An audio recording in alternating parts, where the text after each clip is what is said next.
आर्थिक तंगी है, कर्ज उतर नहीं रहा, कुंडली में बैठे शनि परेशानियां बढ़ा रहा है, पितरों की भी कृपा नहीं मिल रही, तो आपको किस जीव की सेवा करनी चाहिए, उनको क्या खिलाना चाहिए और जीवों की सेवा करते समय किन बातों का ध्यान रखना चाहिए, आइए जानते हैं पंडित जी से। देखिए, जिसने ना पूर्व जन्म में दान पुण्य किया है, न भगवान की सेवा की है, न माता पिता की सेवा की है, न भाई बहनों का सहयोग किया है, न समाज के लिए अच्छा सोचा है, न पुण्य किया है, न दान किया है, वो इस जन्म में दरिद्र बन के पैदा होता है और दरिद्र बन के मरता है।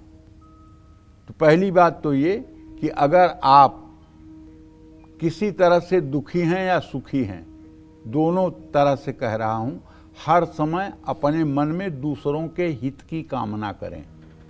जहां तक हो सके दूसरों की भलाई करें। दूसरों का दुख देखकर आपके मन में दुख होना चाहिए, दूसरों का सुख देख करके आपको प्रसन्न होना चाहिए और जहां तक हो सके दूसरों के काम आए।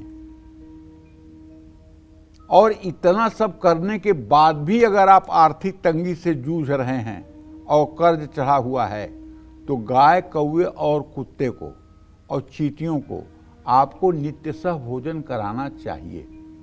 गाय को गुड़ रोटी या हरा चारा, कौवे को खिचड़ी या तेल लगी रोटी, चींटियों को आटा चीनी मिला करके देना चाहिए, कुछ मीठा पेय पदार्थ। ये उपाय शनिवार और गुरुवार को करने से लाभ मिलेगा। इन उपायों से न सिर्फ आपकी आर्थिक तंगी दूर होगी, बल्कि शनि और शुक्र ग्रह को बल मिलेगा, पितरों को शांति मिलेगी। सावधानी ये है कि इन पशु पक्षियों को भोजन हमेशा ताज़ा और साफ सुथरा ही दें। बासी और आधी पकी चीज़ें देने से बचें। भरपेट भोजन कराएं। पशु पंछियों के लिए उसी तरह का अनाज खरीदें जो आप खुद खा सकते हैं।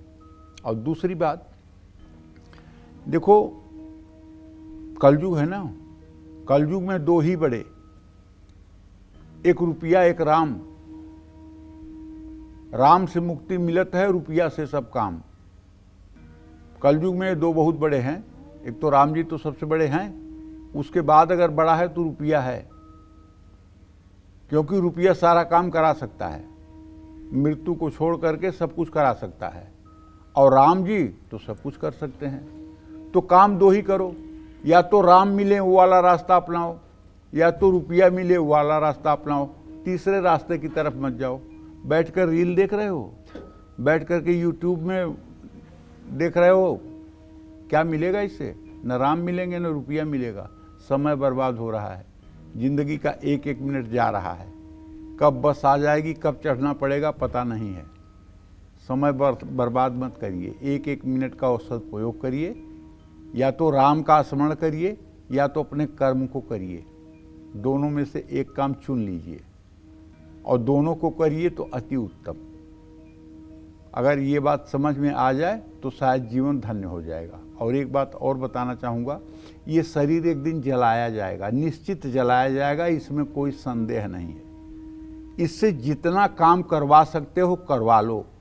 इसको सोने के पलंग पर सुला करके और मोटे गद्दे पर सुला करके इसको अमर नहीं कर सकते हो, ये जलाया ही जाएगा। इससे जितना अधिक से अधिक काम करवा लो, जितना अधिक से अधिक इसका उपयोग कर लो, उतनी ही इसकी उपयोगिता है। क्यों? कादर मन कहु एक अधारा, दैव दैव आलसी पुकारा।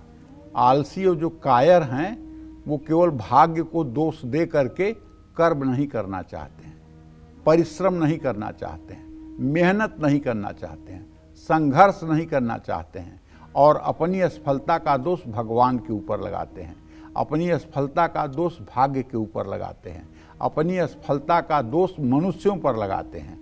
यह करने से बचिए और कर्म करिए। जय मां विंध्यवासिनी।